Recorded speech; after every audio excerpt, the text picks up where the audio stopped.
നിങ്ങൾ ഡയറ്റ് ചെയ്യാൻ ശ്രമിച്ചു, കാർബ് കുറച്ചു, കീറ്റോ പരീക്ഷിച്ചു. പക്ഷേ കുറച്ച് ദിവസങ്ങൾക്കുള്ളിൽ ക്ഷീണിച്ചു, മടുത്തു, തോറ്റുപോയി. എന്തുകൊണ്ടാണ് നിങ്ങളുടെ ഡയറ്റ് ഇപ്പോഴും പരാജയപ്പെടുന്നത്? കാരണം മിക്ക ആളുകളും ഭക്ഷണം മാത്രമേ മാറ്റുന്നുള്ളൂ. ശരീരത്തിന്റെ താളം, ജീവിതക്രമം മാറ്റുന്നില്ല.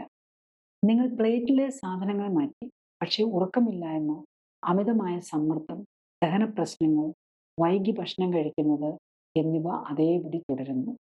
നിങ്ങളുടെ ശരീരത്തിന് താങ്ങാൻ കഴിയാത്ത ഒരു രീതി നിങ്ങൾ അടിച്ചേൽപ്പിക്കുമ്പോൾ അത് പ്രതികരിക്കും.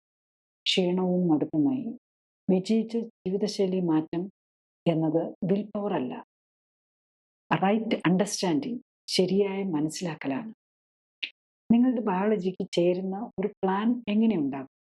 ഉറക്കം, സ്ട്രെസ്, ദഹനം എന്നിവ ശരിയാക്കിയ ശേഷം എങ്ങനെ ഭക്ഷണം ക്രമീകരിക്കണം?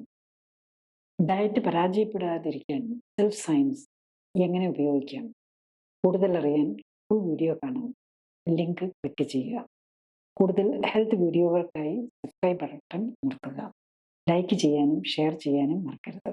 Thank you.